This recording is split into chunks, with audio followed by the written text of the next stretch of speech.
Coffee drinkers, we are halfway. I mean, kind of yesterday was halfway, today could be, I don't know, 365 days, 1 year of vlogging. I think today is officially, at least I feel like it's the halfway mark. Thank you for being with me for this. It's kind of a little bit of a milestone. Wasn't sure how long it would stick. I was really hoping I'd make it the whole 365 days. That is still as yet to be determined. But so far, so good. And I'm very inspired to continue doing it. I haven't run out of energy yet, haven't run out of ideas, and it's growing and developing, and my whole process is being enhanced by the fact that you guys stick around and check this out every day. So thank you for that. And today I have kind of a real moment, like a meeting my hero moment. This is another one of these interviews I did for my podcast last year, but I also managed to film it, which is, I'm so glad I had the camera running there. It was not a super amazing HD camera, but it was a camera nonetheless. The audio is kind of noisy. It was in a cafe that the conditions were far from ideal for an interview, but we'd walked around and tried to find a spot. This was the one we ended up at, and you can hear everything. It's just a little bit noisy at times, so bear with me on the audio. This was all facilitated. I gave them a shout out on the podcast, of course, to thank them, but this is massive thanks to Corey and Kevin over at No Treble. Corey had worked with him for many years, so it was through Corey that I was able to meet up with Seth and do this interview. Amazingly, he said yes when Corey put it out there. He said yes, we made it happen. And it was in New York last November 2016. I can't say enough about this guy. I will link to a bunch of his stuff below. Purple Cow, Tribes. He has more books than I can possibly remember off the top of my head. I've read a ton of them. They are incredible. He just has incredible amounts of information in them and amazing concepts and directions and inspiration, and any chance you get to go see him speak, to take a course with him, to watch one of his videos online, to check out all NBA, any of the things he's involved with, I can't recommend that highly enough. So check out the links to Seth. They're in the description below this video. And today's vlog is my interview last November 9th, 2016, with the incredible, the inspirational, one of my big heroes, Seth Godin. I think the biggest thing and the biggest question I get asked, and the biggest issue I face when talking to people and trying to convince them that being an independent artist is a really great thing and that this might possibly be the greatest time in history to do that, is that they see people like Taylor Swift, removing all their music from Spotify and making these huge, bold statements about royalties and about this, that, and the other. And I know you're very passionate about that, and you have a lot of experience with that. Even if it's a reiteration of a million things you've said before, I think the weight of people that are listening to this and hearing it coming from you is pretty huge. And just the fear of consequence element that goes with that, and the people, moving over taking the first step and getting into that with all the information that's there in front of them. All the things like, no, this is bad, it's terrible to be an independent artist, the music industry's in the toilet, like all of these things. Do you talk to that a little bit? Sure. Specifically in terms of the independent musician, I think. Yeah, I'm ready.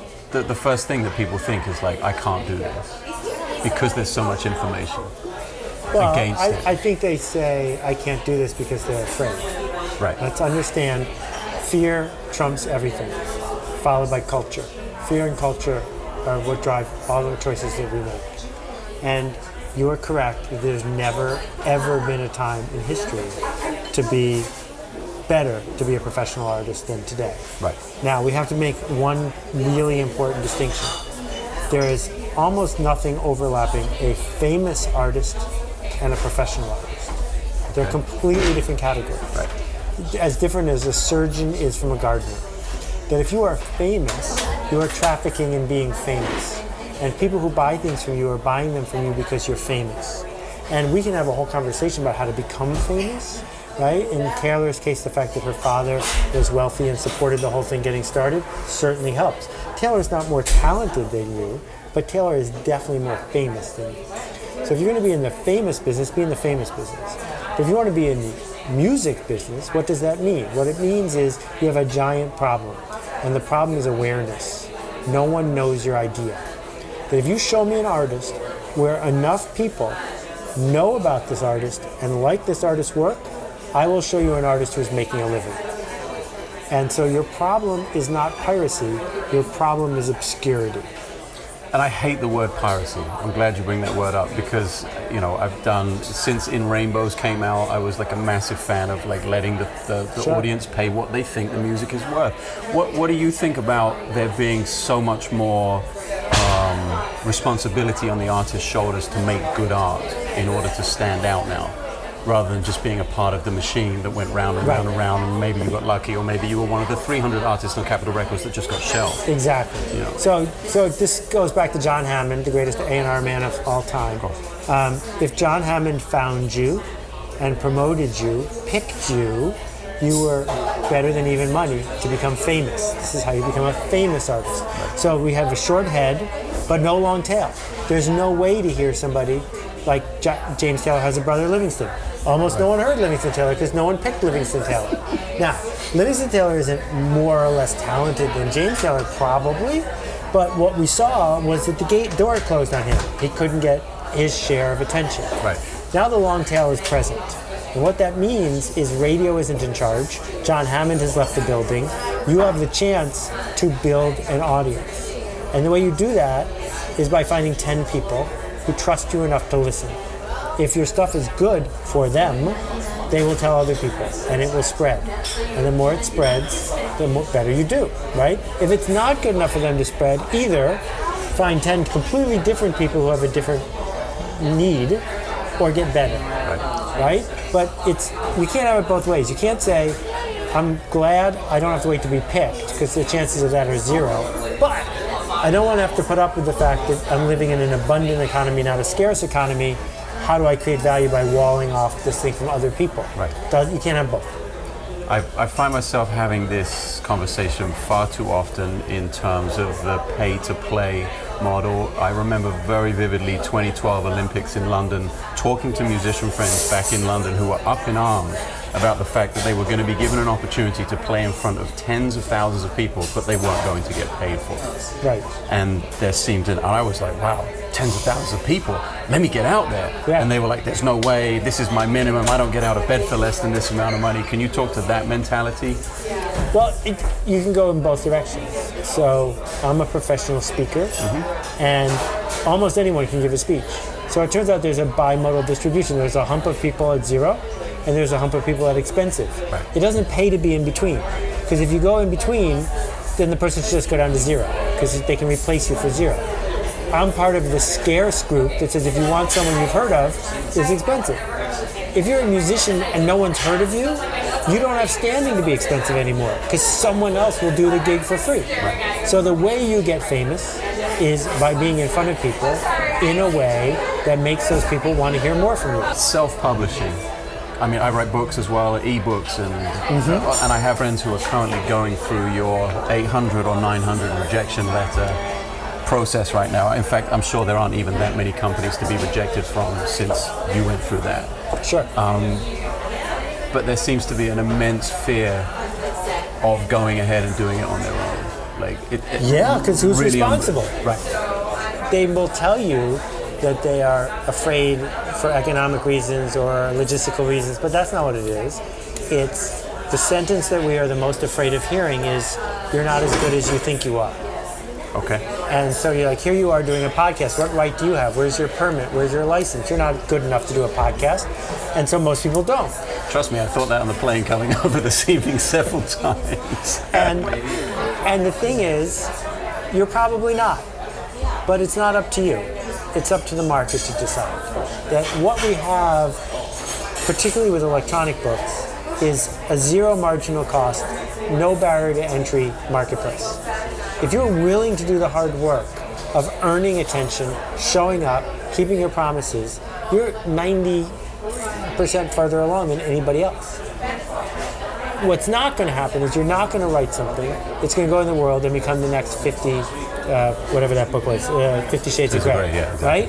Yeah. That boat has sailed. But what might happen is you might earn trust, you might earn attention, you might gain some fame. You can then turn that into more trust and more attention and actually build a business. You think our most important metric is trust and honesty in terms of that? Well, there are lots of ways to look at this new economy. My choice is to look for trust. Okay. If you can be the most trusted person in your field, then almost everything else takes care of itself. Do you see an importance of being the source? That's something that I hear a lot when I listen to speakers, when I read books about the business and the industry, being the source, and people always wanting to go back to the source. Like Tony Robbins being such a pioneer of what he does, but then there are a billion people that teach the same thing he does and make a fortune for it. Because Tony, who I've known for a long time, if you listen to his original stuff, 60% of it's from Zig Ziglar. So it's all coming from somebody, right? And it's not that people care about original authorship. It's that they care about the experience. So if someone goes to a jazz club in New York and the trumpet player plays a riff from Kinda Blue, but the person in the audience is experiencing it there for the first time live, it's that person. It's not Miles, right? And so we quote each other all the time. This is not, if you're going to give a speech based on other people's ideas, that's fine if you weave them together in a way that only you could do it. That's what makes you the source. And that's an amazing parallel in terms of learning vocabulary in music. All we do as musicians is transcribe and assimilate that vocabulary and try and make it original.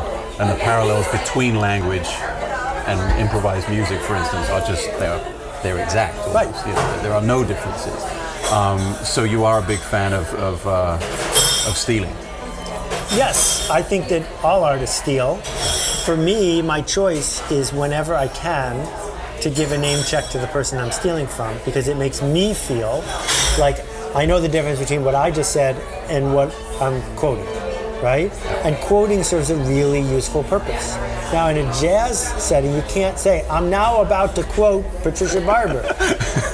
But everyone knows you did, so it's fine. What's magic here is when I think about Patricia Barber or Christian McBride or Bill Frisell, I could play you some of their music and you would instantly know who it is.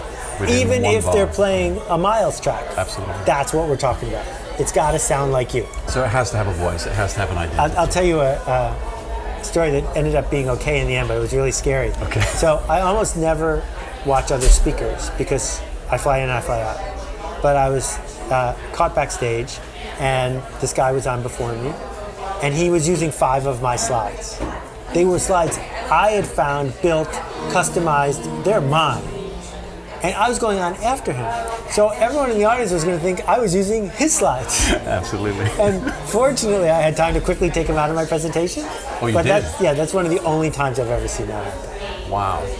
And you didn't choose to make a thing out of it. And no, I mean, but in a good way, in a positive way. No, it was take him out. You know, what's my job on stage? My job on stage is not to reference that guy. It's to take you to a place you've never been before. And if I took you out of that mindset to talk about this guy using my slides. Yeah. Now, I think you are hip to, or maybe even close friends with Benjamin Zander. Oh yes, he's a dear friend. Oh my, and that's just a huge hero of mine. And the Shining Eyes video, the TED Talk, and his analogy of the classical music industry with the shoes in Africa. You know, the guys from Manchester.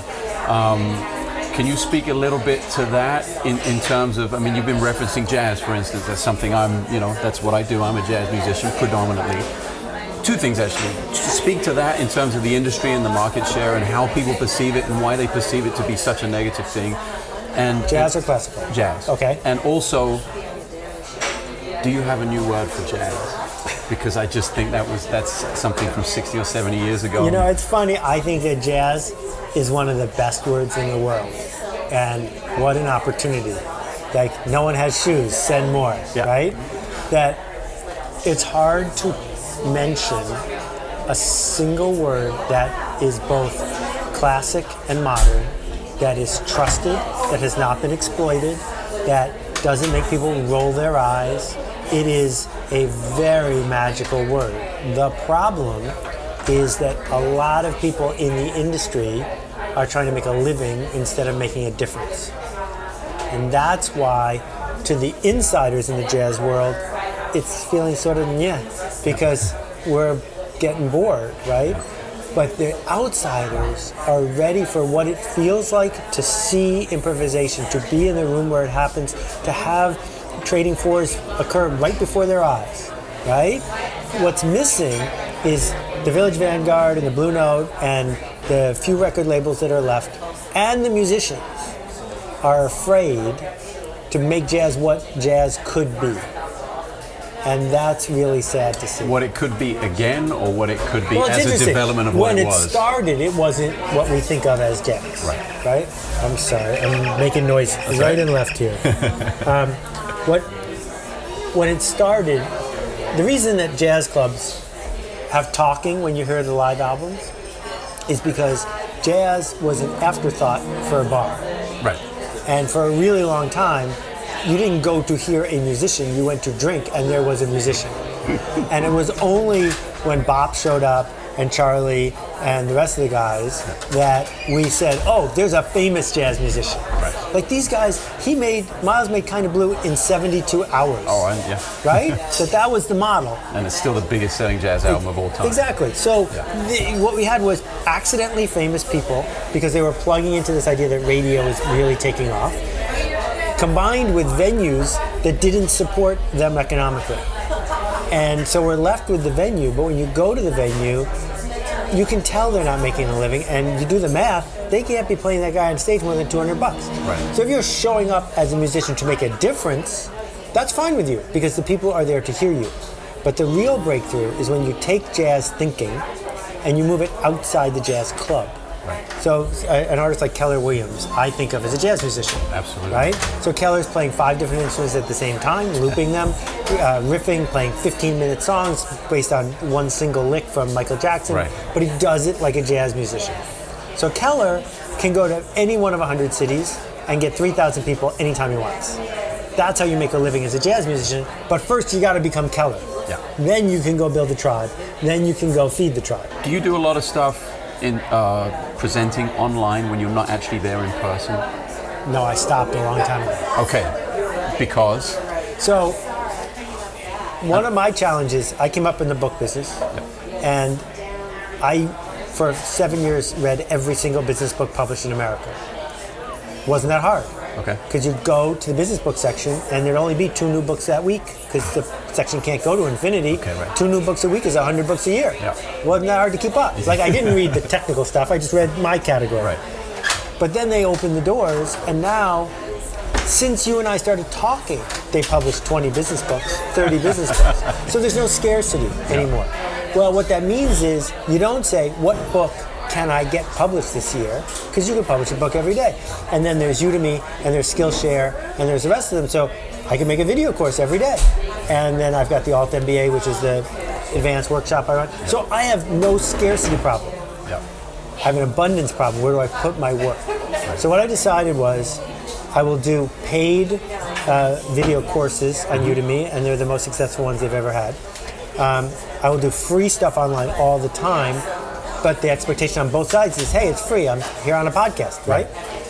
And then if I'm giving a speech, it's really expensive because I had to get on a plane and I am in the room with the people. So folks come to me and say, well, how about if you get on Skype and blah, blah, blah. And all of a sudden, the audience doesn't get anything out of it. I don't get anything out of it. The organizer doesn't get anything out of it. And there's no scarcity. So I'll let someone else do that. So you've structured the business model in a really... in a way that matches my desire to make a difference. Because what I discovered is I love not getting on a plane. I hate spending an hour and not making a difference. How much do you travel through the year, would you say? I limit it to 30 gigs a year. And there's me trying to limit it to 100. Well, it's different strokes. Yeah, I mean, absolutely. Tom Peters still does 90. Okay. And I talked to him about it 15 years ago. And I said, I did 90 this year, and it's going to kill me. And he said, I have no choice, because it's how he's wired. And I said, guess what? I have a choice. So I decided to get my life back instead. Speak to, I jotted this down. I was listening to a bunch of different things and then injecting personal conversations I had with musicians, moaning and griping conversations for the most part. And I wrote here, people who try to carry on doing what they do despite the fact their job position or description no longer exists on a financially sustainable level. And they complain about their previous workload not being there rather than innovating or moving with the times. Can you speak to that a little bit? Because I hear that a lot. People are stuck 10 years, 20 years, 50 years ago, and they think that's what it should be like now. Like record labels think there's a loss of revenue because of Napster. Right. In fact, before we even get to that question, are you of the opinion that had those major labels invested in the new online digital platform, that they would actually be in existence still and relevant and be fueling that rather than suing so it. you're asking the question correctly, which is not, would they have come out ahead? Right. Because that's not on offer. No. And it's really important to understand there's no guarantee about any of this. If they had become digital curators, would they have come out better than now? Of course. Let me ask you a question. What does Random House do for a living? Random House and Encyclopedia Britannica, their job is to find information and then make it accessible to people who are looking for it. You know what that's called? Google. Do you know how many people it took to start Google? 2. So why didn't Random House start Google? Because that's what they should have done. Right. But they said our customer is the bookstore and our product is paper. Right. The Recorded people said our customer is the radio station and our product is polycarbonate. That was their mistake. If they had said our customer is the listener and our product is curation, then they come out way ahead. And so when I think about if I wanted to start a jazz label, the first thing I would do is start a jazz club. And I would use the jazz club to attract musicians, which I would then digitize and put in the world. I would become the most famous jazz club in the world. There'd be a line out the door, which would let me get subscribers, which would let me put more jazz music to more people who want to hear it. Cycle, cycle, cycle. If you're the kingmaker, that means you get to make kings. That's a good business. So we got off the initial thing that I wanted to talk about, which was people who are complaining about the fact that it's not 20 years ago, it's not the 80s. They aren't going in the studio to make records with Chaka Khan and then playing tours for 6 months. So can we agree that, particularly in classical music, but also in jazz/pop, the phrase "play it as written" is at the heart of 10 years of your practice. The first 10 years, what you were told to do is play it as written. If you have a teacher and you go through some sort of educational structure? Or even if you want to be a sideman, you don't get to sit there with the guys from Steely Dan and just make new stuff up. No. Well, they say, there's a definite job description. We've got charts. You're supposed to play it as written. That's how you get ahead. Sure. Now, leaving aside Bob Dylan and Al Cooper with the piano, with the organ riff, but leaving that one aside, in general, because I've done a lot of work with Carnegie Hall. And the people in Carnegie Hall are told for 15 years, 5 hours a day, play it as written. Well, let's say you get good at playing it as written. You would think that you should be rewarded. Right. And how will you get rewarded? By being paid for playing it as written. So this is the school to factory model. Exactly. And now the factory's gone. Because no one's willing to pay you to play music as written. Because if that's all I need, I can program it in MIDI and it'll play itself. Right? And so instead, we have a different game that you are welcome to play, but you're not welcome to whine about. Right. And that game is, I'm going to hire somebody who, when they walk in the recording studio, makes me feel better. I'm going to hire somebody who, when we're on stage together, makes me play better. I'm going to hire somebody who, if we go on tour, more audience people come. That's how you're going to get hired.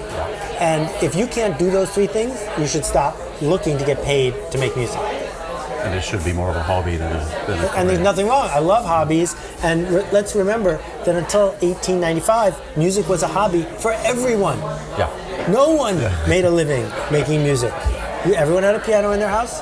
No one had a record player. So if you wanted music, you made your own music.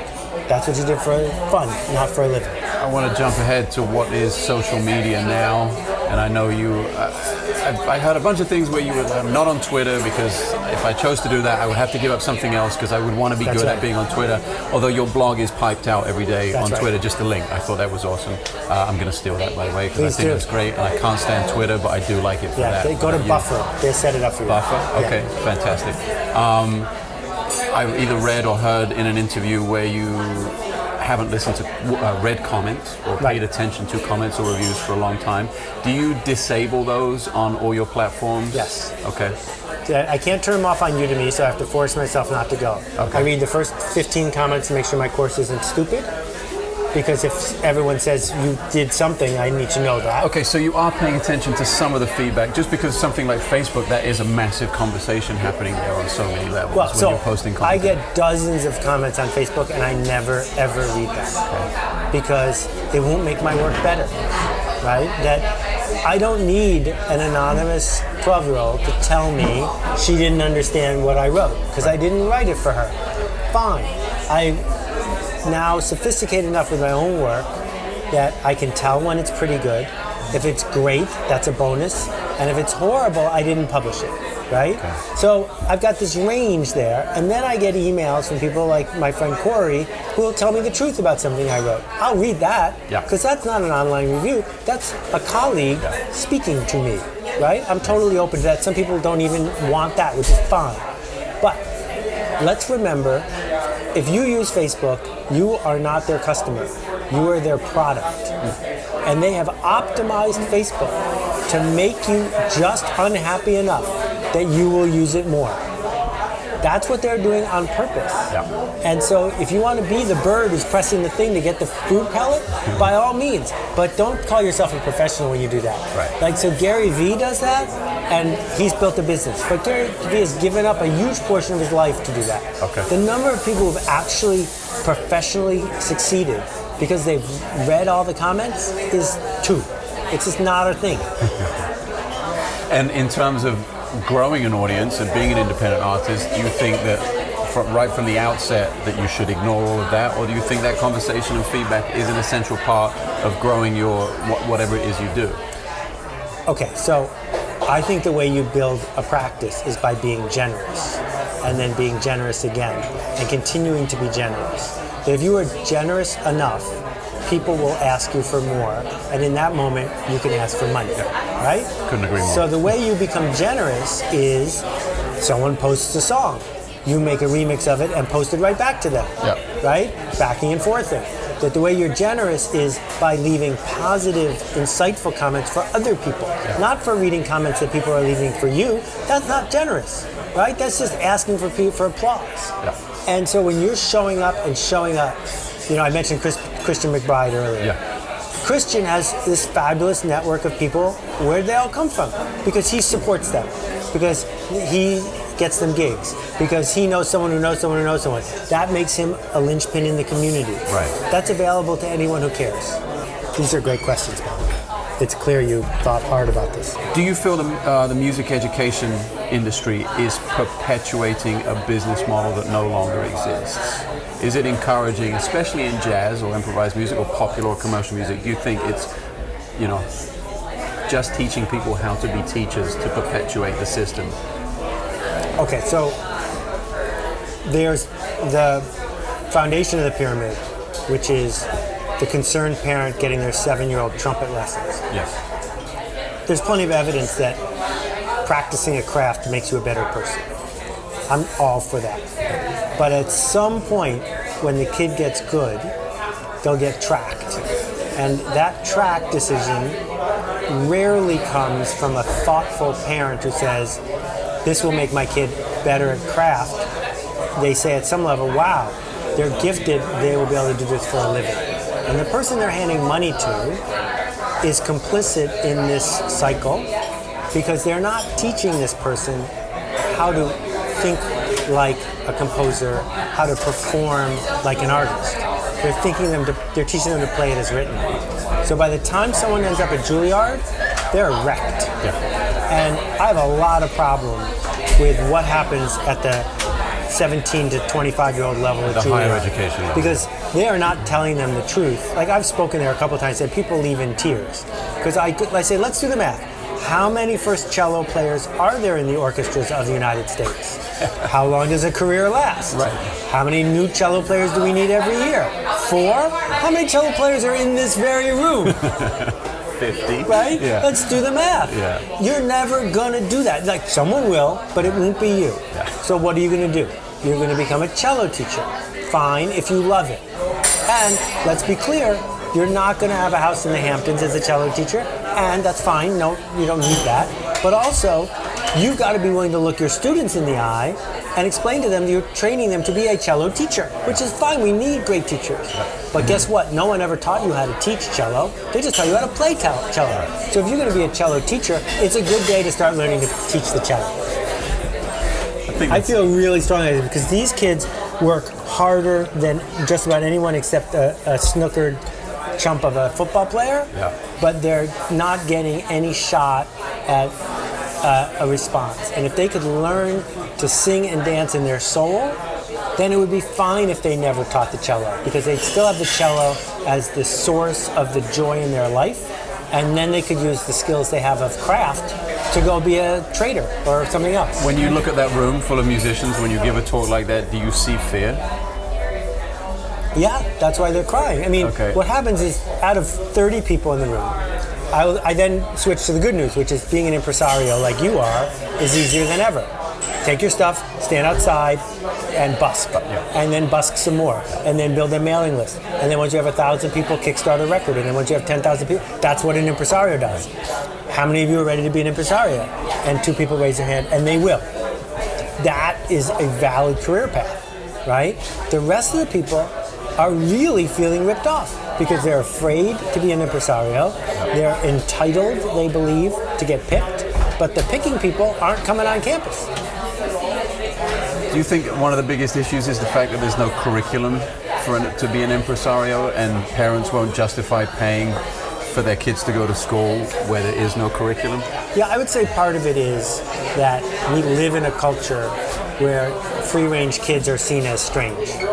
That if there isn't a curriculum, you're not supposed to do it.